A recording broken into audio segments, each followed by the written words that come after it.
Coucou tout le monde, bienvenue sur notre chaîne YouTube. Viens chez moi, écoute et prête l'oreille. Je suis Vaya Priar et je suis très heureuse de vous retrouver pour cette deuxième vidéo dans notre nouvelle étude de cette année de Viens chez moi, où nous allons découvrir ou redécouvrir pour certains d'entre nous le Nouveau Testament.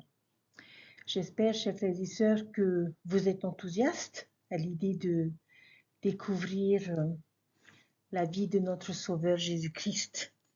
Et pour cette deuxième vidéo, j'ai voulu, comment dirais-je, nous donner quelques clés pour étudier Viens chez moi.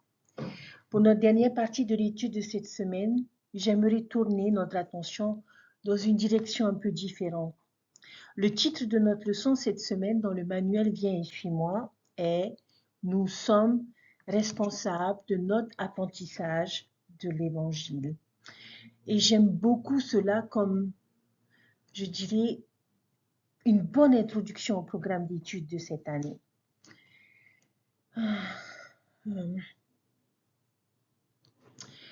Depuis que j'ai commencé à faire ces vidéos de Viens chez moi, il y a environ 3 ans, j'ai remarqué que de nombreuses chaînes YouTube, blogs, de nombreuses ressources ont fait leur apparition partout sur Internet. Et je sais que beaucoup d'entre vous, beaucoup de membres de l'Église se tournent vers ces sources et trouvent de l'enthousiasme et de la valeur dans l'aide que chacun peut recevoir pour étudier et comprendre les Écritures. Je trouve que c'est une très bonne chose. Moi-même, je le fais, chers frères et sœurs, c'est ce qui me permet de constituer ces vidéos. Et je suis heureuse de voir tout cet enthousiasme et cette volonté de partager toutes ces choses. Mais j'aimerais faire une mise en garde à tout cela. J'espère juste, chers frères et sœurs, que ces documents supplémentaires qui sont produits, y compris mes vidéos, ne deviennent pas un substitut à votre propre étude et expérience dans les Écritures. Ce qu'il y a de merveilleux avec les Écritures, c'est qu'elles peuvent signifier tellement de choses différentes pour différentes personnes à différents moments de leur vie. Je prie donc, chers frères et sœurs, pour que vous passiez suffisamment de temps à lire, à méditer et à écouter l'Esprit pour les leçons que vous avez le plus besoin d'entendre des Écritures. Ensuite, tournez-vous vers certaines de ces ressources dans mes vidéos qui peuvent vous être utiles pour améliorer votre compréhension, notre compréhension. Alors, pour cette deuxième vidéo, pour aider chacun d'entre nous dans notre quête d'étude des Écritures, permettez-moi de vous donner quelques aperçus et idées pour améliorer votre propre étude quotidienne et personnelle des Écritures.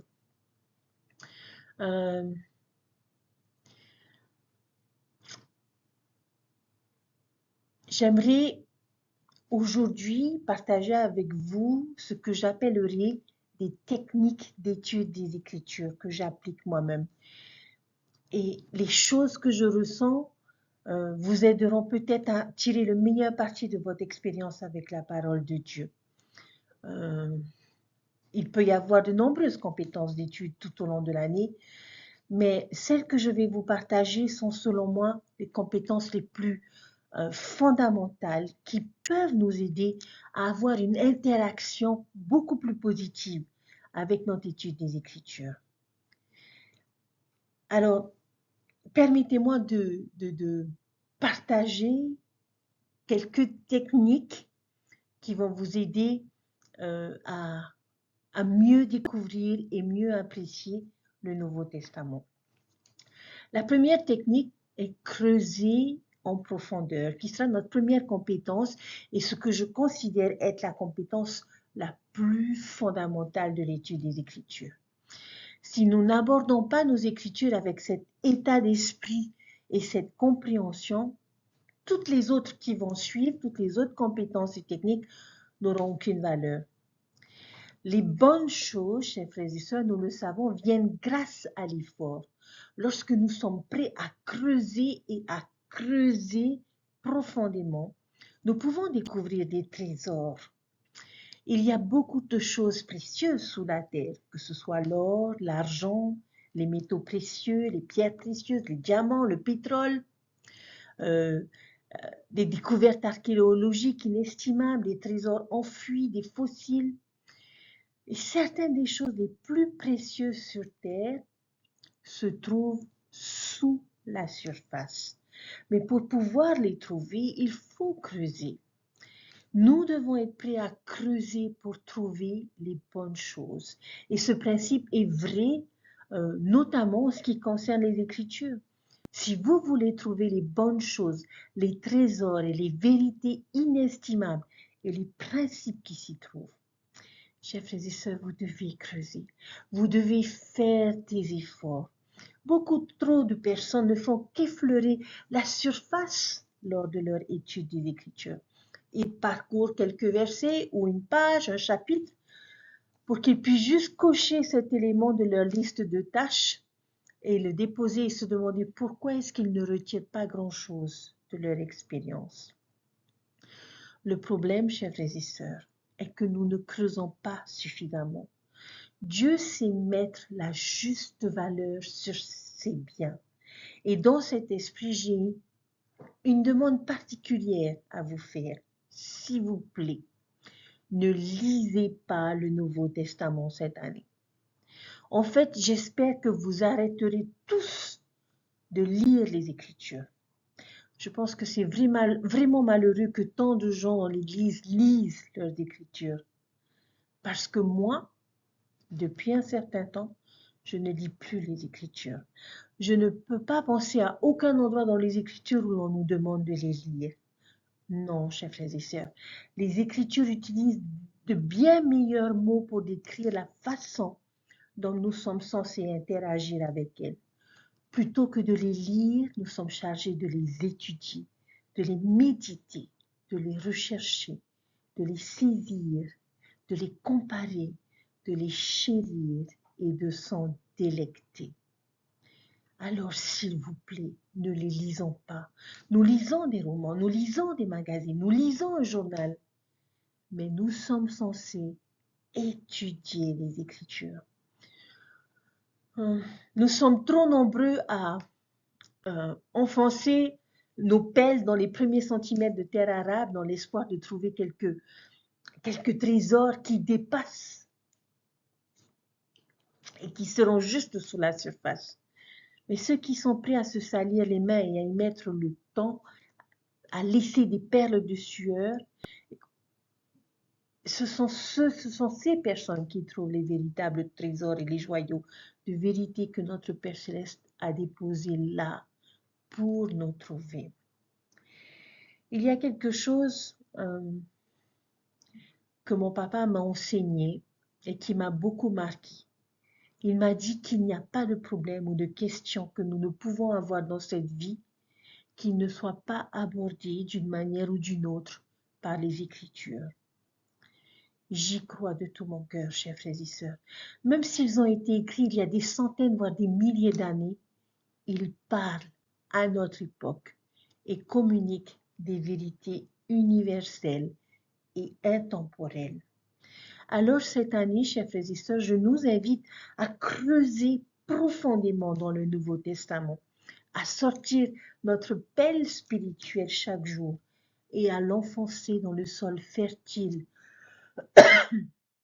et riche de trésors des Écritures. Et je peux vous promettre que si vous êtes prêts à faire ce genre d'effort, votre Père Céleste est tenu de vous bénir avec les trésors inestimables qu'il y a enterrés. Tout ce travail en vaudra vraiment la peine à la fin. Je serai là pour vous aider à le faire chaque semaine. Lorsque vous vous connecterez, je vous promets que je m'efforcerai de vous aider à vous former à l'art de creuser les Écritures. Et d'ici la fin de cette année, je suis persuadée que nous aurons une belle collection de trésors et d'artefacts bibliques à chérir et à partager. Je vais m'efforcer de partager certaines richesses que je vais découvrir tout au long de l'année, mais je prévois que l'on en découvre beaucoup dans notre étude personnelle des Écritures. Et c'est le principe de base. Nous devons faire des efforts.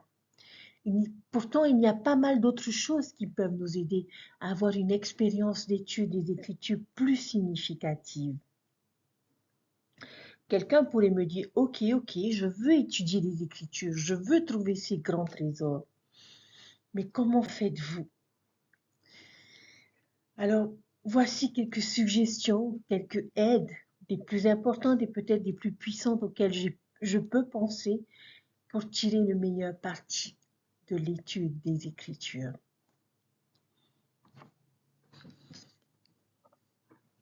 Notre deuxième compétence, chers frères et sœurs, notre deuxième technique, prier. Quelque chose de simple. Cela implique quelques questions, mais je demande. Si vous voulez obtenir un certain cadeau de vos parents ou de votre conjoint pour Noël, qu'avez-vous à faire? Bien sûr, à part être sage. Il nous faut tout simplement le leur demander. Si nous voulons aller à un rendez-vous avec une certaine personne, qu'avons-nous à faire? Juste demander. Donc, en utilisant ce raisonnement, si vous ne tirez pas grand-chose de votre étude des Écritures, si vous souhaitez mieux comprendre ce que vous lisez, si vous voulez trouver des réponses à vos questions et à vos problèmes, que devez-vous faire? Juste demander. Et comment demandons des choses à Dieu? En priant. C'est notre deuxième compétence d'étude des Écritures. Prier avant de lire. La promesse la plus courante que nous trouvons dans les Écritures est peut-être celle-ci. Demandez et vous recevrez. Cherchez et vous trouverez. Frappez et l'on vous ouvrira. Alors la prochaine fois que vous vous assiérez pour étudier, essayez ceci. Offrez simplement une prière rapide, mais sincère. Vous pourriez dire quelque chose comme « Père Céleste, je suis sur le point d'étudier ta parole, s'il te plaît. Aide-moi à comprendre ce que j'étudie. Aide mon esprit à s'ouvrir et mon cœur à être réceptif au murmure de l'esprit. Je te demande de me guider vers les principes et les vérités qui m'aideront à résoudre mes doutes, à renforcer ma foi et à répondre à mes questions. Je te remercie, Seigneur, pour les sacrifices qui ont été faits par tant de personnes pour m'apporter ces paroles. Aide-moi à les valoriser, à les comprendre et à les appliquer. Aide-moi à me rapprocher de ton Fils et à apprendre à lui ressembler davantage à travers mon étude. Donne-moi la force de prendre ce que j'apprends et de faire des changements dans ma vie. Au nom de Jésus-Christ. Amen. Pensez-vous que votre étude des Écritures pourrait se dérouler différemment après une prière comme celle-là? Je le crois. Je sais que ce sera le cas. Essayez-le. L'une des choses les plus efficaces que vous puissiez faire pour tirer le meilleur parti de votre étude des Écritures est de prier au préalable. Le président d'Allen H. Oaks avait quelque chose à dire à ce sujet. Lors d'une conférence générale, il a dit « Quand je prends les Écritures, je prends la parole de Dieu, écrite par des prophètes sous l'influence de l'Esprit du Seigneur. Ceux-ci ne doivent jamais être lus sans avoir d'abord prié les concernant. » Quand nous allons à table pour manger, je pense que nous ne prenons pas de nourriture physique sans demander au Seigneur de bénir cette nourriture pour nous nourrir et fortifier notre corps. Et bien de même, je pense que lorsque nous étudierons les Écritures, chers frères et sœurs, nous devrions incliner la tête et prier, souvent en silence, à cause de l'environnement peut-être, mais nous prierons pour que le Seigneur nous bénisse, afin que nous puissions comprendre ce que nous sommes, ce que nous découvrirons, et que le fait de lire les Écritures invoquerait l'Esprit du Seigneur pour nous guider sur des choses autre que simplement la signification de ce que nous lisons. De cette façon, les Écritures peuvent être un urim et un tumim pour nous aider à recevoir la révélation. Mais cela doit commencer, chers frères et sœurs, par une prière. Cela ne commence pas par une lecture comme un journal ou un magazine, mais par une prière. Notre troisième compétence, j'aimerais vous poser une question. Quel effet le ralentissement a-t-il sur notre perception de ce qui se passe? Vous pourrez me dire que cela permet de voir vraiment ce qui se passe, d'obtenir tous les détails d'un événement. Vous pouvez aussi me dire que c'est une façon beaucoup plus intéressante de regarder que s'il devait simplement le voir se produire en temps réel. Et parfois, lorsque nous regardons quelque chose en ralentissement, on voit des choses que l'on ne pourrait pas voir et constater si l'on observait ces choses en temps réel. Eh bien, ce sont les mêmes effets que le ralentissement aura sur notre étude des Écritures. Ralentir nous donne une chance de vraiment voir les détails, de vraiment voir ce qui se passe. C'est notre prochaine compétence d'étude des Écritures. Ralentir. Il y a un trésor à trouver dans chaque verset, chaque phrase, et même dans les mots individuels et les signes de ponctuation. Mais nous ne pourrons pas voir ces joyaux si nous parcourons le texte rapidement. Ralentir rendra l'expérience de l'étude des Écritures plus intéressante alors que nous nous efforçons de vraiment observer et réfléchir à ce que nous lisons. Nous pouvons même nous retrouver à prononcer « Waouh, je n'avais pas vu les choses comme cela » parce que nous aurons découvert une nouvelle vérité ou une nouvelle idée. Et cela rendra l'étude des Écritures beaucoup plus amusante, beaucoup plus excitante.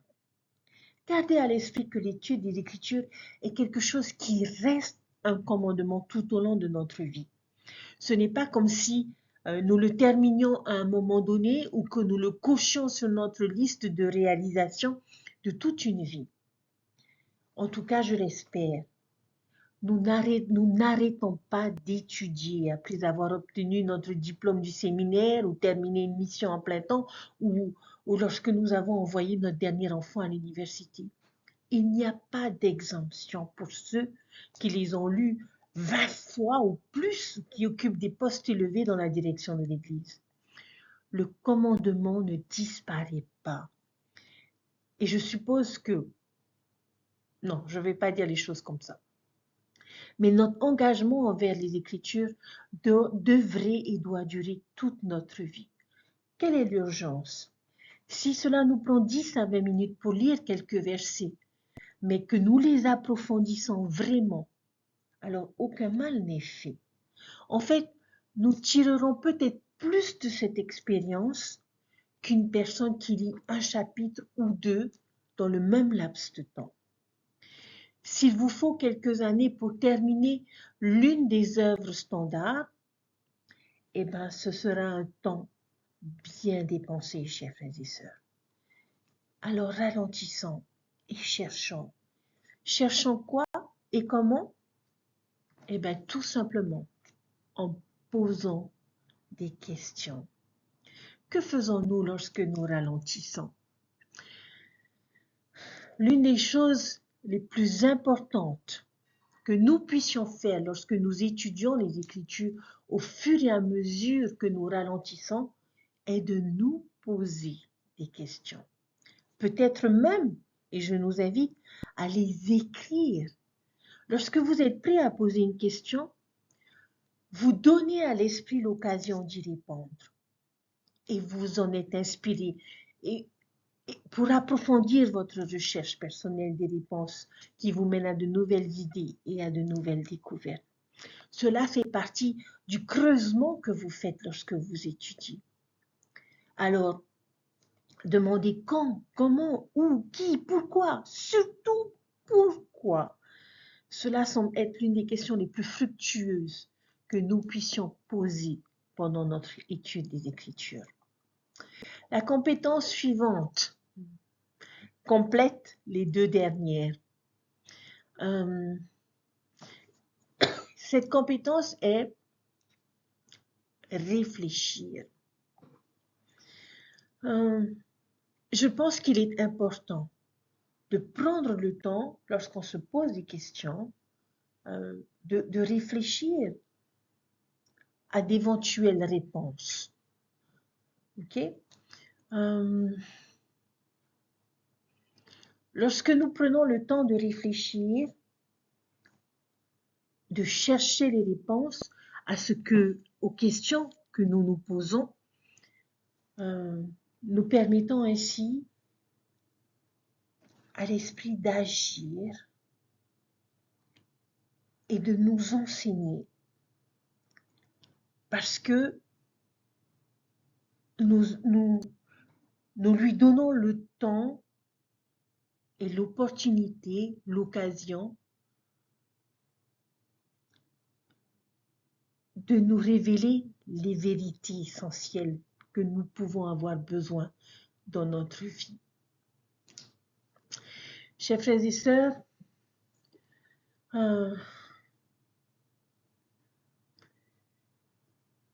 si vous devez prendre le temps de vous poser, de mettre les mains sous votre nuque et de regarder le plafond de votre chambre ou de votre cuisine ou de votre salon, faites-le lorsque vous étudiez les Écritures.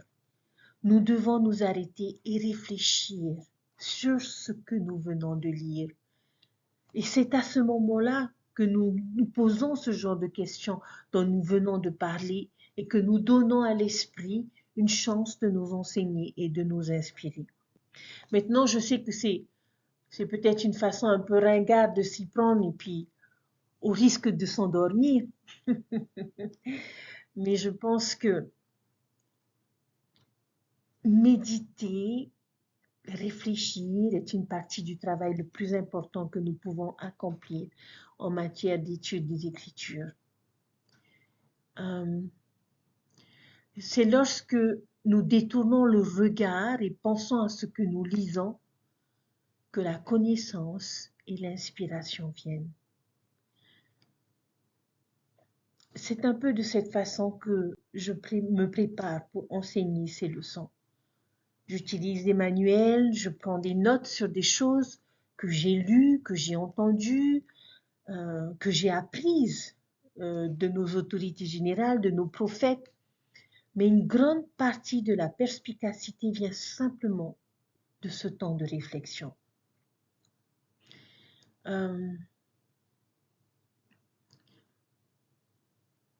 Il est important, chers frères et sœurs, de faire cette pause pour pouvoir réfléchir, faire le vide ainsi et réfléchir à ce que nous venons de lire, à ce que nous venons d'apprendre.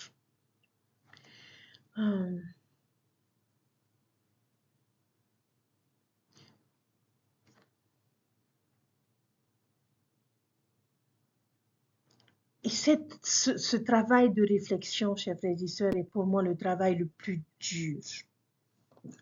Réfléchir. Parce que c'est généralement à ce moment-là que je reçois le plus d'inspiration, plus d'idées pour l'enseignement. C'est de cette manière que j'arrive à obtenir ces choses, que j'arrive à organiser toutes ces connaissances que j'ai pu découvrir pour pouvoir vous enseigner. Lorsque nous réfléchissons, nous donnons à l'esprit de l'espace et une occasion de nous enseigner, de nous inspirer. Et c'est son travail. N'oubliez pas que creuser demande des efforts. Et Joseph Smith, le prophète Joseph Smith a dit un jour, les choses de Dieu sont d'une importance profonde et le temps et l'expérience et des pensées soigneuses, pesantes et solennelles ne peuvent que les découvrir. Donc, réfléchissons. D'après vous, après avoir réfléchi, que devons-nous faire?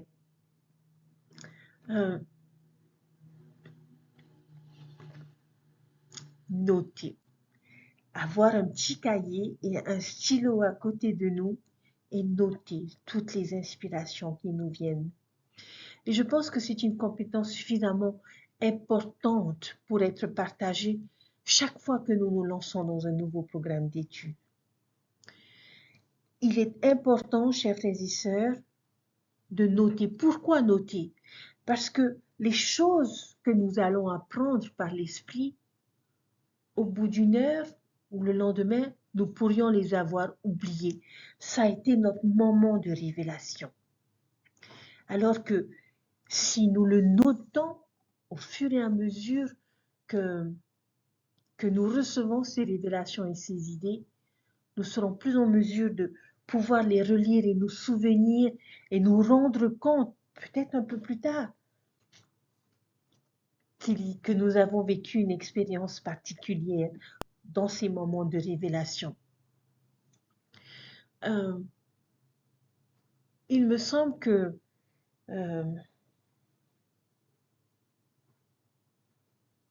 Elder Henry B. Eyring avait partagé cette expérience où, à côté de lui, sur son chevet, il avait toujours un carnet et que ce soit au milieu de la nuit ou que ce soit dans une journée, chaque fois qu'il avait une inspiration ou une révélation, il le notait. Faisons la même chose, chers frères et sœurs. Nous devons noter toutes ces vérités importantes que l'Esprit nous enseignera, de manière à pouvoir nous souvenir de ces moments de révélation, à nous souvenir de ces vérités et à les rassembler pour pouvoir ensuite les partager avec ceux que nous aimons et ceux qui sont autour de nous. Nous allons dans le Nouveau Testament apprendre à connaître notre Sauveur Jésus-Christ. Et quoi de mieux que de noter toutes ces expériences et tous ces enseignements que nous découvrirons grâce à l'Esprit pour pouvoir être en mesure, je dirais, de créer un portrait de notre Sauveur Jésus-Christ à travers toutes ces notes que nous aurons prises tout au long de l'année. Alors, chers frères et sœurs, lorsque vous étudierez le Nouveau Testament, prévoyez un petit journal qui sera votre journal du Nouveau Testament et notez chaque idée, chaque pensée, chaque révélation que vous recevrez lorsque vous étudierez le Nouveau Testament. Je crois que la meilleure façon de pouvoir apprécier ces enseignements dans notre vie est de pouvoir nous en souvenir. Et pour pouvoir nous en souvenir, nous avons besoin de laisser des traces, de laisser des marques.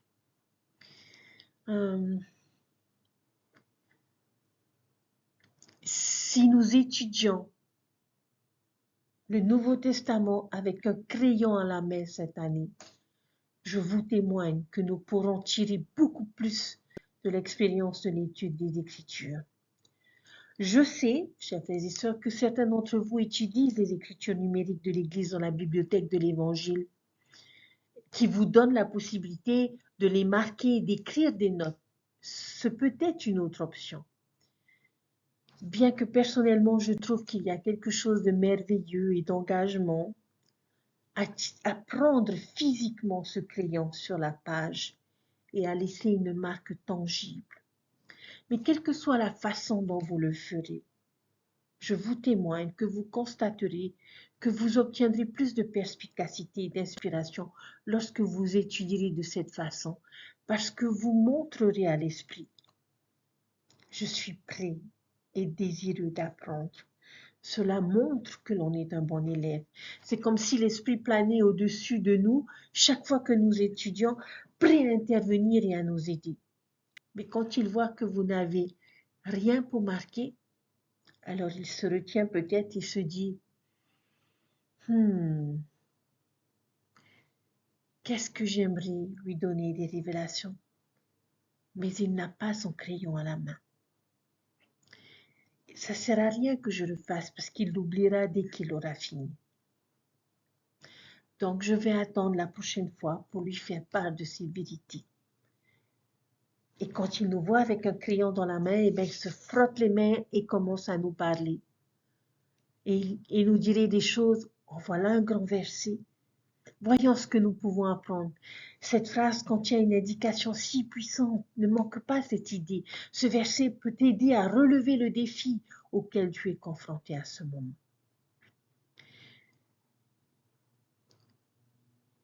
Cela fera, chers frères et sœurs, une énorme différence lorsque vous montrerez à l'esprit votre volonté d'apprendre et d'être enseigné. Je nous encourage donc tous à étudier le Nouveau Testament cette année avec un stylo à la main, avec des crayons de couleur. Beaucoup de personnes se demandent ce que j'utilise pour marquer mes écritures. Et ceux qui ont eu la chance de lire quelques versets dans ma Bible ont vu qu'il y avait beaucoup de couleurs et beaucoup de stylos. J'aime avoir beaucoup de crayons de couleur à ma disposition lorsque j'étudie parce que j'aime marquer les différents thèmes, des phrases répétées, des idées de différentes couleurs et au fur et à mesure que je passe d'un chapitre à l'autre.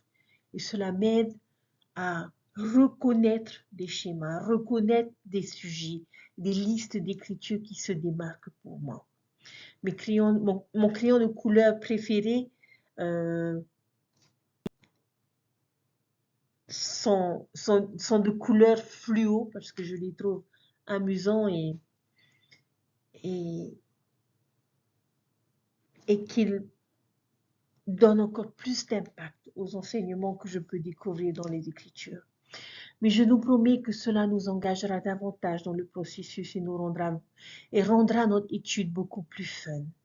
Marquons nos Écritures et vous verrez combien l'on pourra réellement apprécier notre étude. Notre dernière compétence que je voulais partager avec vous aujourd'hui est une compétence à garder à l'esprit, bien évidemment. Alors, imaginez que je vous fournisse un bol d'eau, une brosse à dents et un tube de dentifrice. Quelle quantité de dentifrice utiliserez-vous pour vous brosser les dents? Si nous décidions de nous brosser les dents une fois par semaine, mais pour compenser, on utilisera la même quantité de dentifrice que nous aurions utilisé tout au long de la semaine. Qu'en pensez-vous? On va mettre suffisamment de couches de dentifrice qui va couvrir l'utilisation de dentifrice des 7 jours. Comment le brossage serait? Ridicule, n'est-ce pas? Le dentifrice ne tiendra déjà pas sur notre brosse à dents et ce serait une idée horrible, quelle que soit la quantité de pâte dentifrice, si nous décidions de le faire pendant des mois, c'est-à-dire ne se brosser les dents que le dimanche par exemple, et en utilisant une semaine de dentifrice à chaque fois, je n'ose même pas imaginer la réaction de notre dentiste. Ce serait terrible. Notre bouche serait pleine de cavités. Pourquoi? Parce que lorsqu'il s'agit de se brosser les dents, chers frères et sœurs, ce n'est pas la quantité de dentifrice que nous utilisons qui fait vraiment la différence. Mais c'est la régularité de le faire. C'est quelque chose qui n'est pas efficace que lorsqu'il est fait tous les jours. Il serait idiot de penser que nous aurions une bonne santé dentaire en ne nous brossant les dents qu'une fois par semaine. Mais pourquoi disons-nous la même chose lorsqu'il s'agit d'étudier les Écritures? Nous disons que nous n'avons pas le temps pendant la semaine, mais nous ferons notre étude juste un peu plus le dimanche. Ou nous lirons le livre une fois sur une courte période de temps, puis nous ne toucherons pas à nos Écritures pendant des mois, voire des années. Chers frères et sœurs, nous ne pouvons pas nous attendre à avoir une bonne santé spirituelle si nous n'étudions que sporadiquement à l'occasion. Notre compétence des Écritures ici est d'étudier quotidiennement. C'est être cohérent. Nous devons le faire chaque jour et ne pas penser que parce que je l'ai fait 2 heures aujourd'hui que je n'ai pas besoin de le faire le reste de la semaine. Il y a une dernière ressource que j'aimerais vous fournir et vous inviter peut-être à créer qui serait peut-être un tableau de lecture pour pouvoir noter votre progression dans le Nouveau Testament. Il y a quelque chose de satisfaisant et de motivant à remplir des cases au fur et à mesure et à suivre votre progrès. Quel que soit ce que vous décidez de créer, puissiez-vous vous fixer comme objectif d'étudier tout le Nouveau Testament. Bien sûr qu'il y a beaucoup d'autres compétences d'étude et d'écriture que nous pourrions ajouter ici, basées sur vos propres expériences personnelles. Nous pouvons utiliser les notes de bas de page, des dictionnaires bibliques, rechercher des modèles, tenir un journal des écritures, répéter des mots puissants et bien d'autres. Mais je pense, chers frères et sœurs, que ce que j'ai partagé aujourd'hui avec vous est déjà suffisant pour vous aider à démarrer et pour lancer une bonne habitude et une nouvelle façon de nous engager avec la parole de Dieu. Si vous n'avez pas encore vraiment approfondi les Écritures dans votre vie jusqu'à présent, ou si vous n'avez jamais vraiment étudié le Nouveau Testament, je vous mets au défi de rendre 2023 différente, de manière à vous régaler des paroles du Christ avec une intention réelle cette année. Et si vous sentez que vous avez besoin d'un peu d'aide pour comprendre les Écritures, je serai là pour vous donner un petit coup de main cette année. Et je peux vous promettre que si vous faites cela, vous verrez une différence dans votre vie. Le Nouveau Testament prendra vie pour vous et votre amour et votre compréhension du Sauveur grandiront. Et comme les filles nous l'ont enseigné, les paroles du Christ vous diront ce que vous devez faire.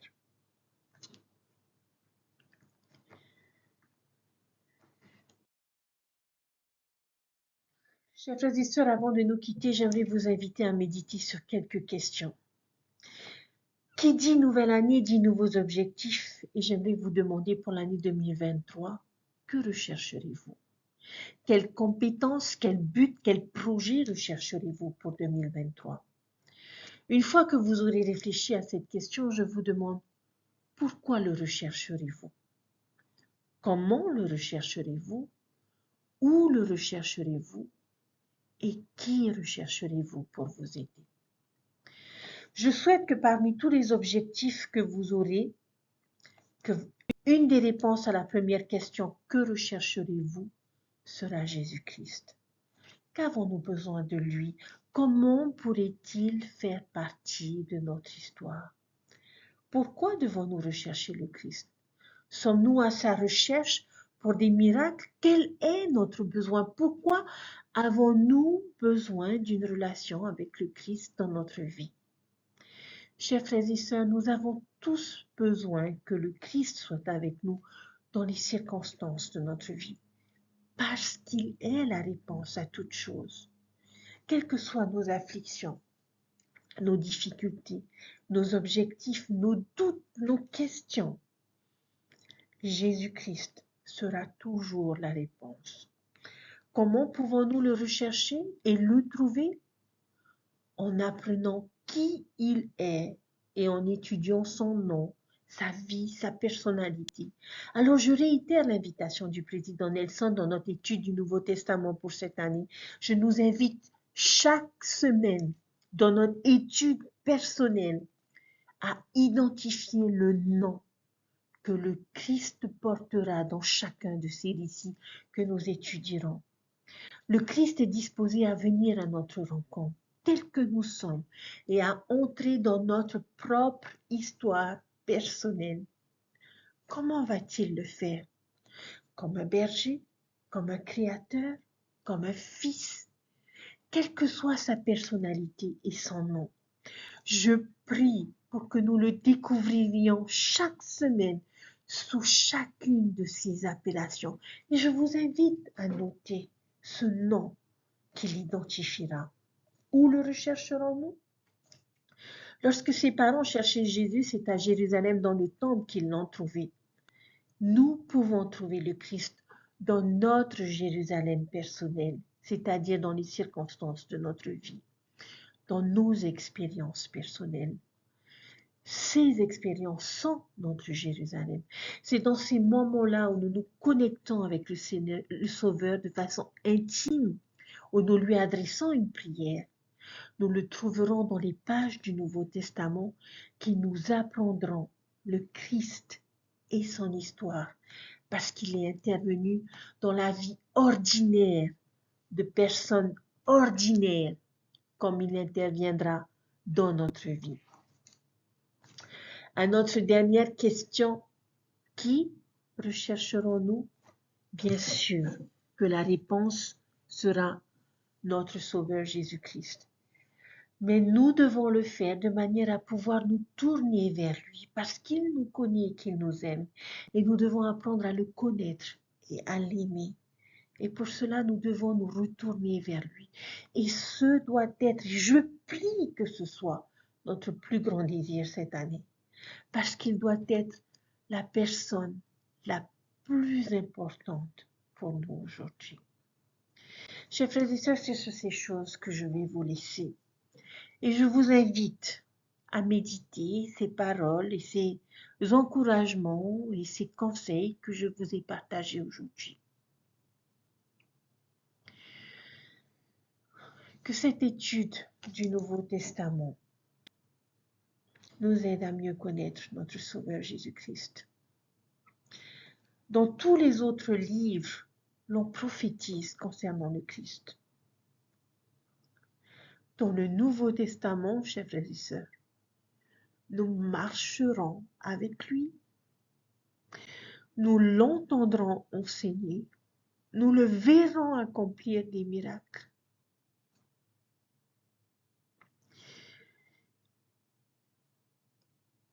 Et nous serons alors en mesure de lui ressembler et de devenir comme lui. Chers frères et sœurs, je prie du plus profond de mon cœur que l'un de vos objectifs de cette année 2023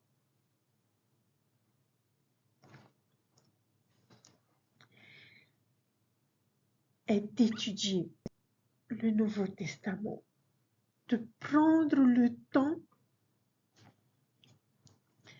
et de faire en sorte que le Christ fasse partie de vos journées, que vous puissiez l'inviter dans votre Jérusalem et que vous soyez disposés à l'écouter et à l'entendre. Je sais qu'il vit et qu'il nous aime. Cette année va être exceptionnelle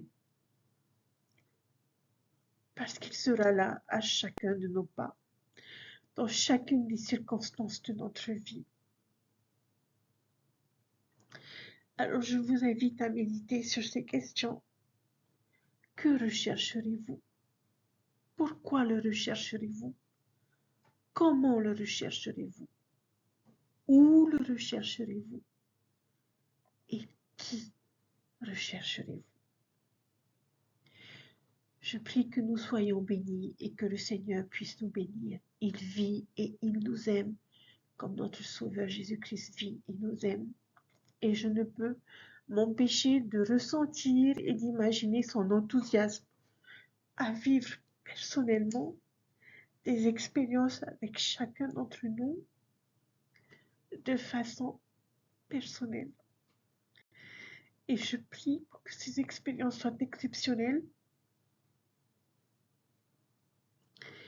et vous aident à le connaître beaucoup plus profondément, que vous puissiez découvrir de nouvelles choses, une nouvelle personnalité, de nouveaux enseignements, et qu'à la fin de cette année 2023, vous puissiez vous dire waouh,